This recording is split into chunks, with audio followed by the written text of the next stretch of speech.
Me voici donc devant vous grâce à la magie de la technologie. Et rassurez-vous, je me porte très bien.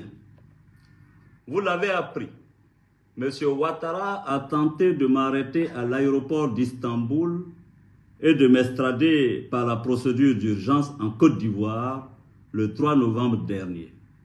Ceci n'est pas discutable. Depuis ces 5 longues années, son obsession forcenée à me mettre aux arrêts ne s'est jamais flétrie.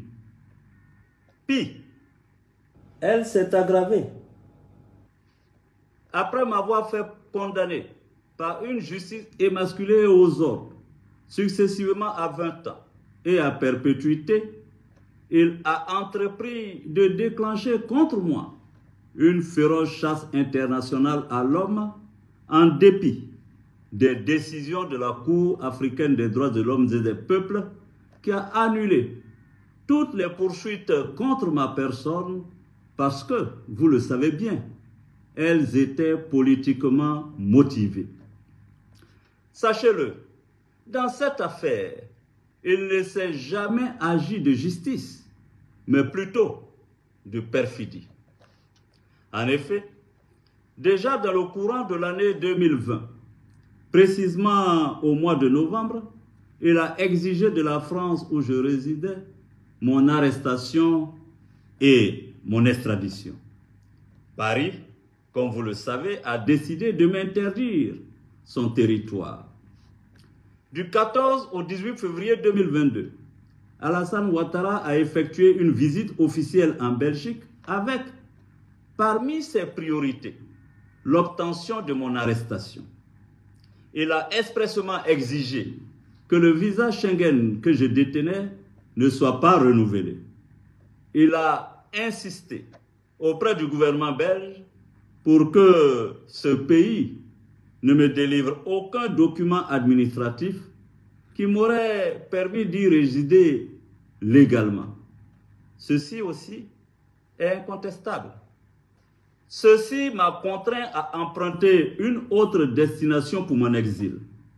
En janvier 2022, je me suis installé à Dubaï. Le 23 décembre 2022, de la même année, recevant les lettres de créance de l'ambassadeur des Émirats arabes unis, il a profité pour réclamer mon arrestation et mon extradition en Côte d'Ivoire.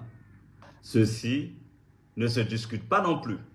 Informé, j'ai dû me résoudre, la mort dans l'âme, à nouveau, à prendre le pénible chemin de l'exil, m'enfonçant toujours plus loin dans les confins du continent asiatique. Chers compatriotes, la dernière tentative d'arrestation opérée à Istanbul démontre, si besoin en était, que le seul lieu de repos paisible que M. Ouattara me réserve est bien le cimetière. Est-ce le lieu auquel l'on doit destiner son bienfaiteur? Celui qu'on affublait hier encore du « c'est mon fils ». Non, je revendique le droit légitime à la vie et je n'irai pas plus loin dans mon exil. Je refuse d'être un fugitif, d'autant plus que, devant Dieu et les hommes, je ne suis coupable d'aucun forfait qui mériterait un tel châtiment. C'est pourquoi j'annonce, ici et maintenant, que je mets fin à mon exil. Car il m'est pénible de vivre loin de ma terre ancestrale et natale d'Afrique. Je veux vivre dans la quiétude avec ma famille, mes proches et ceux que je chéris le plus. Je veux pouvoir contribuer à la réconciliation des fils et des filles de mon pays et apporter ma pierre à l'édification de la paix, de la concorde entre les peuples d'Afrique. Vive la Côte d'Ivoire, je vous remercie.